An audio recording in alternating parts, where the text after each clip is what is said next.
आज से बजट सत्र की शुरुआत हो रही है। बजट सत्र के पहले दिन राष्ट्रपति द्रौपदी मुर्मू का दोनों सदनों की संयुक्त बैठक में अभिभाषण होगा।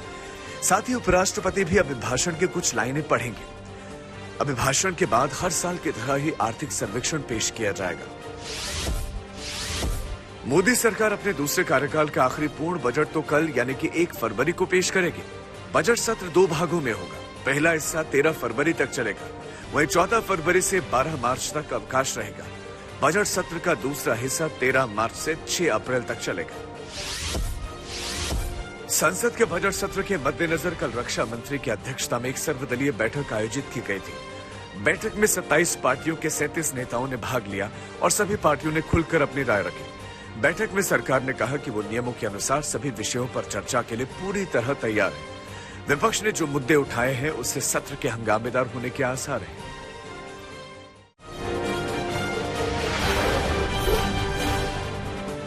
भारी बर्फबारी के बीच राहुल गांधी की भारत जोड़ो यात्रा सोमवार को श्रीनगर में खत्म हो गई। इस दौरान श्रीनगर के शेरे कश्मीर स्टेडियम में राहुल गांधी ने भाषण दिया और अपने जीवन की घटनाओं का जिक्र कर केंद्र सरकार पर हमला बोला। राहुल गांधी ने कहा, मैं हिंसा को समझता हूँ, मैंने हिंसा सही है देखी है। जिसने हिंसा नहीं देखी है उसे ये बात समझ नहीं आएगी। जैसे मोदी जी हैं, अमित शाह जी हैं, संघ के लोग हैं, उन्होंने हिंसा नहीं देखी, डरते हैं। यहाँ पर हम 4 दिन पैदल चले। गारंटी देता हूँ कि बीजेपी का कोई नेता ऐसे नहीं चल सकता। इसीलिए नहीं कि जम्मू कश्मीर के लोग उन्हें चलने नहीं देंगे, इसीलिए क्योंकि वो डरते हैं।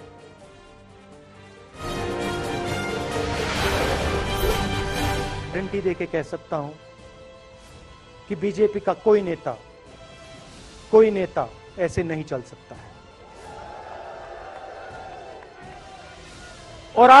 और इसलिए नहीं क्योंकि जम्मू कश्मीर के लोग उनको चलने नहीं देंगे, इसलिए क्योंकि वो डरते हैं।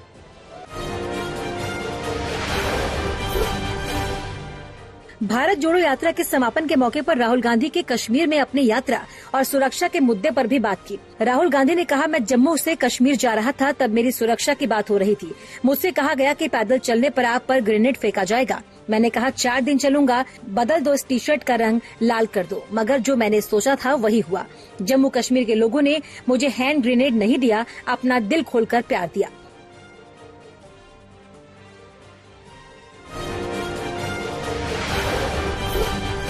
जम्मू कश्मीर के लोगों ने मुझे हैंड ग्रेनेड नहीं दिया, अपने दिल खोलकर प्यार दिया, गले लगे। भारत जोड़ो यात्रा के समापन के बाद बीजेपी ने राहुल गांधी और कांग्रेस पार्टी पर हमला बोला।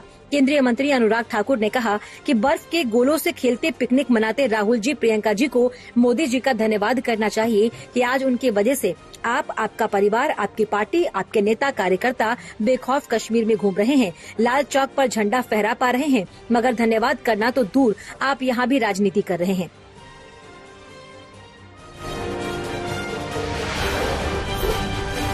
बीजेपी ने कांग्रेस की भारत जोड़ो यात्रा पर जमकर निशाना साधा।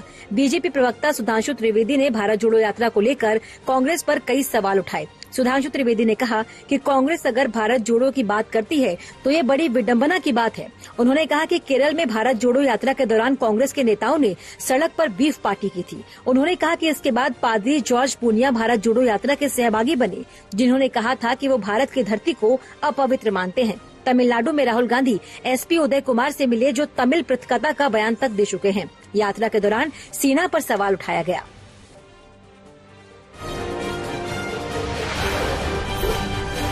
सुप्रीम कोर्ट प्रधानमंत्री नरेंद्र मोदी पर बनी बीबीसी की डॉक्यूमेंट्री के लिंक पर केंद्र सरकार की ओर से लगे प्रतिबंध को चुनौती देने वाली याचिकाओं पर 6 फरवरी को सुनवाई करेगी। वकील मनोहर लाल शर्मा की ओर से दायर की गई याचिका में डॉक्यूमेंट्री पर पाबंदी लगाने के केंद्र सरकार के फैसले को चुनौती दी गई है। याचिका में साल 2002 में गुजरात में हुए सांप्रदायिक दंगों और उसके पहले और बाद बनी परिस्थितियों पर बीबीसी की बनाई गई 2 भागों वाली इस विवादास्पद डॉक्यूमेंट्री पर पाबंदी लगाने के केंद्र सरकार के आदेश को चुनौती दी गई है।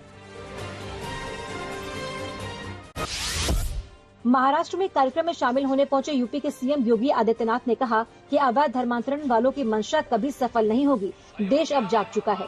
महाराष्ट्र के जलगांव में आयोजित अखिल भारतीय हिंदू गोर, बंजारा और लबाना समुदाय के कुंभ कार्यक्रम में शामिल हुए योगी आदित्यनाथ ने कहा कि हम सभी को सनातन धर्म पर गौरव की अनुभूति करनी चाहिए। उन्होंने कहा कि जो लोग अवैध धर्मांतरण के माध्यम से राष्ट्रांतरण की कुत्सित मंशा के साथ भारत के अंदर काम करना चाहते हैं, उनकी मंशा कभी सफल नहीं होने वाली।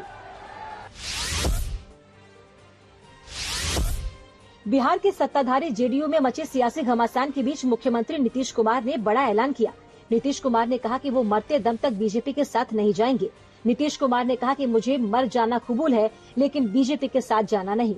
उन्होंने कहा कि हम लोग अटल जी को मानने वाले लोग हैं। उन्होंने दावा किया कि हमने बीजेपी को छोड़ दिया था, लेकिन वो जबरदस्ती पीछे पड़कर साथ आए। 2020 में हम तो मुख्यमंत्री बनना नहीं चाहते थे, लेकिन इन्होंने जो किया सबने देखा। हम लोगों ने इन्हें कितनी इज्जत दी। नीतीश कुमार ने कहा कि चुनाव तो होने दीजिए, इस बार सबको पता चल जाएगा कि कितनी किसकी सीटें आती हैं। रामचरितमानस की प्रतियां जलाए जाने के विरोध में लखनऊ में हिंदू संगठनों ने विरोध प्रदर्शन किया।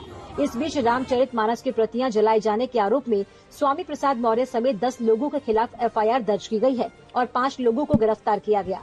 बीएसपी सुप्रीमो मायावती ने स्वामी प्रसाद मौर्य के बयान को समाजवादी पार्टी और बीजेपी की मिलीभगत बताई। उधर स्वामी प्रसाद मौर्य अब भी अपने बयान पर टिके हैं, लेकिन साधु संतों की नाराजगी बढ़ गई। बागेश्वर धाम के पीठाधीश्वर धीरेन्द्र शास्त्री ने रामचरितमानस के अपमान को सनातन धर्म का अपमान बताया है।